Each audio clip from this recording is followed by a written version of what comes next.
Bom, primeiro acho que temos que entender os primórdios dessa tensão, né? Evidentemente que, por mais que possamos entender como fronteira, como países, nós temos que remontar o passado. E quando a gente remonta ao passado, nós vamos encontrar que a formação do povo russo, a formação do que hoje é Rússia, ou a ideia de onde é Rússia, nasceu em Kiev, que é a capital da Ucrânia, né?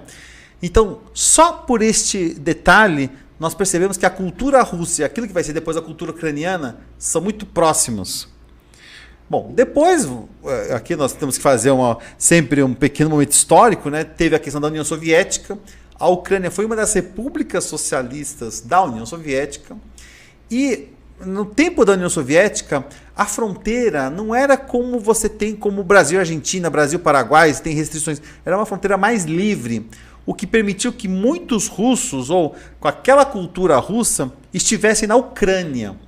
Inclusive, se a gente pegar em 2014, quando a Rússia vai reanexar a Crimeia, né, ou anexar a Crimeia para alguns, enfim, cada um tem o seu pensamento, ela era russa, mas o Stalin passou a ser ucraniana, né? E Putin vai lá e toma a Crimeia. Ele toma a Crimeia porque ela tem uma posição estratégica de maioria russa. O que eu quero dizer com isso?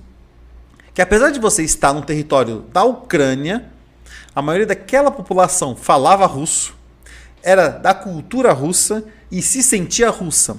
Bom, só para que a gente possa tentar voltar um pouco na teoria, né? Por exemplo, para quem estuda direito, teoria geral do Estado, o professor sempre explica que os elementos que formam o Estado, povo, território e soberania. Povo tem uma cultura, tradições comuns.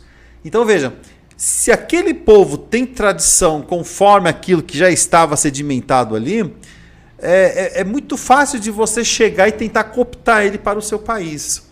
E isso acontece muito na Europa, né? Não só na questão ali da Rússia, da Ucrânia, nas antigas repúblicas soviéticas, mas na Europa Oriental, porque se você pensar historicamente, desde antes da época de Cristo, inclusive, os negócios que eram feitos entre a Europa e o Oriente, eles eram de transição.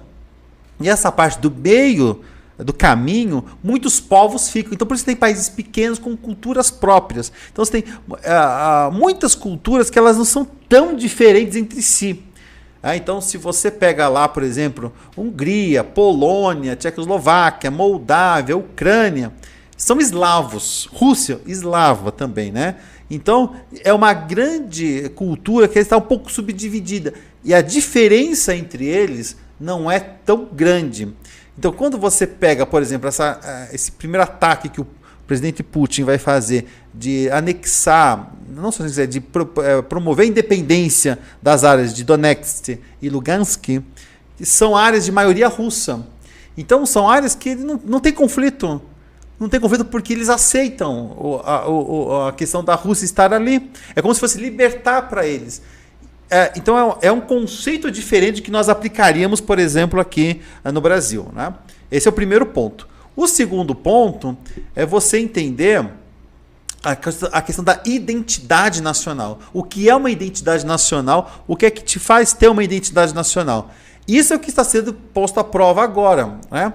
Porque é evidente que o que a Rússia ela mais quer? Ela não quer ser atacada pela OTAN. Ela não quer a OTAN próxima dela. Ela quer criar um cinturão de países ou faixa de terra que fica entre a Rússia e a OTAN. Então você tem estados que a gente chama tecnicamente de estados tampão. Estados que não vão ser nunca de um lado e nem de outro.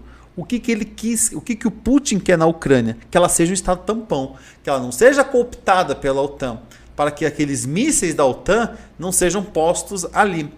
Por exemplo, só para que o nosso telespectador possa entender, por que os Estados Unidos, por que países da Europa Ocidental não estão fornecendo ajuda à Ucrânia, né? Que ela quer fechamento de espaço aéreo, porque ela não é país membro da OTAN.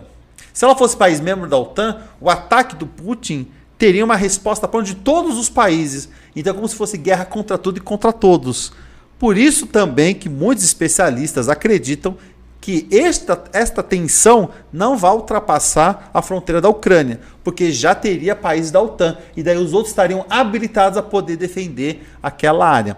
Só para que o nosso telespectador possa entender o que é a OTAN, a OTAN é a Organização do Tratado do Atlântico Norte, que nasceu após a Segunda Guerra Mundial, assim como o Pacto de Varsóvia, que era do lado oriental, do lado comunista, nasceu também após a Segunda Guerra Mundial. Os dois nasceram juntos com uma medida de segurança e defesa de cada lado.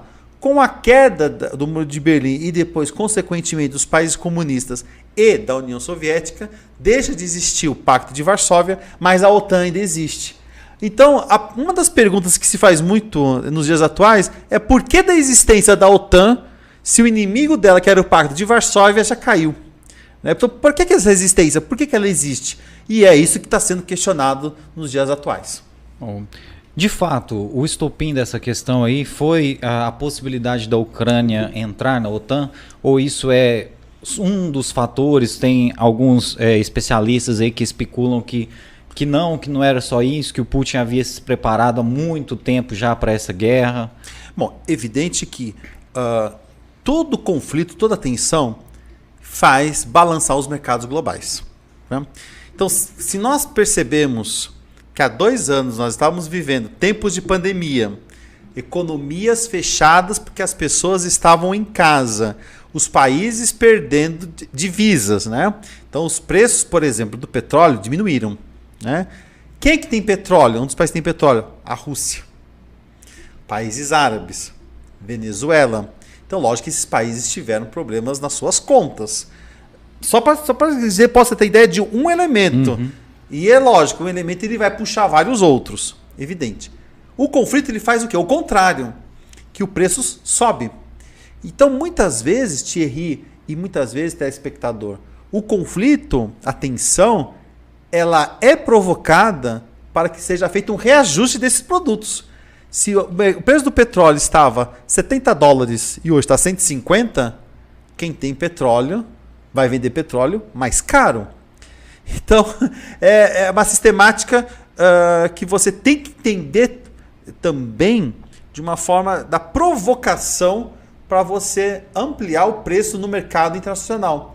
Então, a tensão atual mexeu no mercado. Então, teremos outra crise, nem recuperamos a crise da pandemia. E nós já estaremos diante de uma outra crise, porque você precisa desse reajuste de preços para que estas nações elas possam se recuperar também mais rapidamente daquilo que elas perderam. Essa guerra, então, ela pode ser de algum modo positiva para determinadas pessoas, para determinadas nações, financeiramente? Todo conflito alguém ganha. Se você prestar atenção, por exemplo, nos Estados Unidos, né, ela só é uma potência porque vive de guerra. É uma potência armamentista. O lobby dentro do Congresso americano é muito forte. Por exemplo, a indústria do tabaco, a indústria da guerra, a indústria automotriz. É muito forte isso. Por que você não consegue fazer uma transição energética segura para o mundo? Poxa, a OPEP não quer. Os países importadores de petróleo. Mas e se todo mundo tivesse o seu meio de transporte de energia limpa? Para que você vai ter petróleo? Então você precisa também entender que há conflito sempre de interesses. Então a defesa dos interesses é que você faz ter essas tensões. Lógico, não é o motivo número 1, mas são motivos que vão somando. Então veja, já falei o primeiro da questão da OTAN, que ela não deixou de existir. Ela vai tentar ir para a Europa Oriental e chegando nas bordas da porta da Rússia.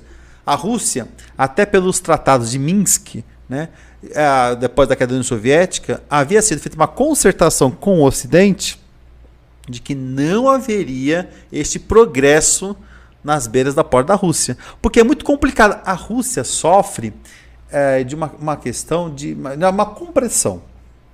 O que é essa compressão?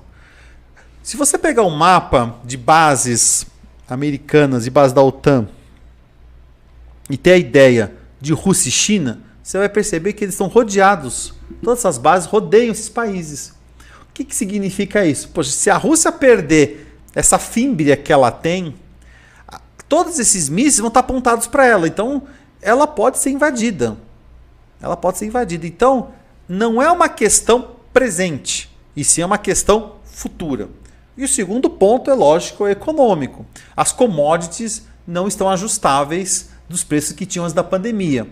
Então, evidentemente que os países vão tentar fazer com que esse preço retorne a um patamar para que seja até possível sua exploração. Então, você não pode deixar que esses preços caiam muito, porque senão vai ficar inviável e depois você vai estar retransferindo riquezas.